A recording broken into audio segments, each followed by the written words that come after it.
Hello and welcome back. Now I'm here in the training room with my audience-facing primary and secondary speaker spotlight cameras. Now, of course, we've been saying that with speaker spotlight, the camera shots are all driven by the audio data, by the microphone data.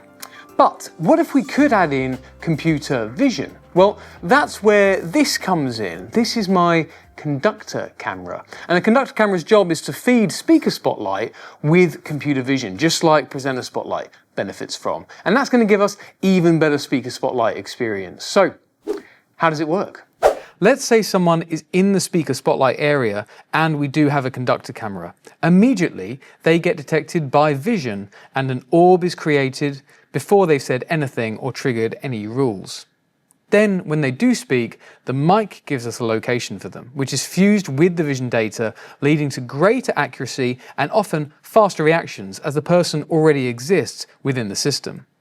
The camera provides the height data in the event that the mic does not provide this, or if the microphone does provide it, it gives additional confidence. Then, when they stop speaking, the orb and the detection remain.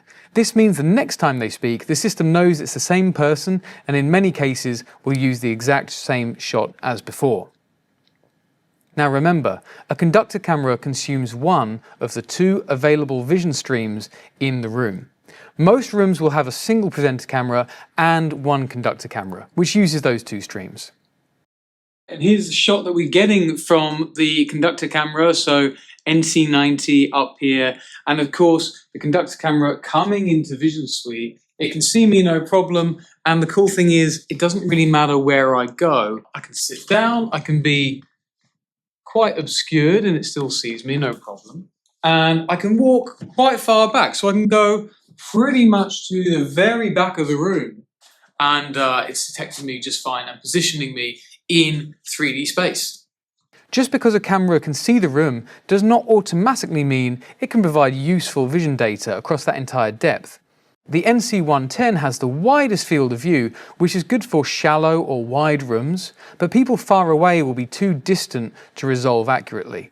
And the ultra-wide field of view can lead to distortions which aren't ideal for computer vision. The NC90 is a great choice with a narrower field of view and higher image quality. The PTZ cameras are better still for picking up people who are further away, as they can use the optical zoom with no loss in image quality. Take a look at this handy chart, which lists the current range of cameras and their suitability for presenter tracking, Conductor camera, and for computer vision more generally. There's also a practical people detection limit to keep in mind. For best performance, the total computer vision budget supports up to 25 audience members and up to 5 people on stage simultaneously. If you go beyond that, you may need to exclude some detections or accept that some participants will fall back to audio-only behavior.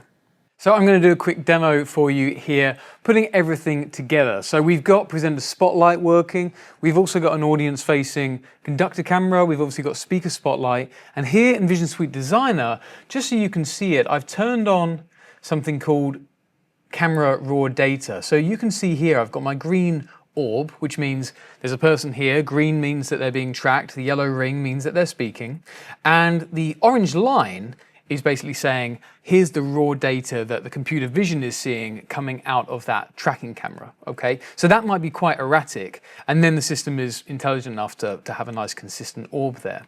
But as I move out into the room, so for example, if I move over to here, I'm sort of in view of the Conductor camera as well now, right, which is up here. You can now see an orb that's being picked up by microphone data and by 2 cameras. Okay, so remember, all this stuff fuses together just by these data sources being available. Now let me move out into the audience area. And as I move out over to here, the tracking camera is going to drop off and we're going to switch instead to a nice shot. There it is, of me here in the audience. And this is informed by the microphones and the Conductor camera. Now remember, the Conductor camera, it doesn't just give us XY position, it also gives us height as well, which helps any of the microphones, even if we've got the Shure microphone with the height detection. And that's great in this kind of training room because I might be standing like a teacher Or I might be sat down here like a student, so I might be sat down working. You wouldn't want to have to set up different rules for that. You can see on the right-hand side, I've got my rules. I've got one speaking rule, and that's doing everything. I could stand up again, I can move over to here, and now you're going to see, again, a different shot. You also see it cut to the conductor camera there. That's my silence rule, actually working very, very nicely. And I could do something kind of odd, like this. Why not stand on a chair, just check that that works, and again you're going to see a shot that's appropriate for somebody standing on a chair. It's a bit wobbly actually. So there we go, you've been able to see the raw camera data, also see the shots coming out, and of course at any time I can go back to the desk. So now I've entered that trigger zone at the front of the room, and now we're doing presenter tracking once again. So there you go, you can see it all comes together, particularly with the assist from the conductor camera, into a really reliable, consistent and fast system.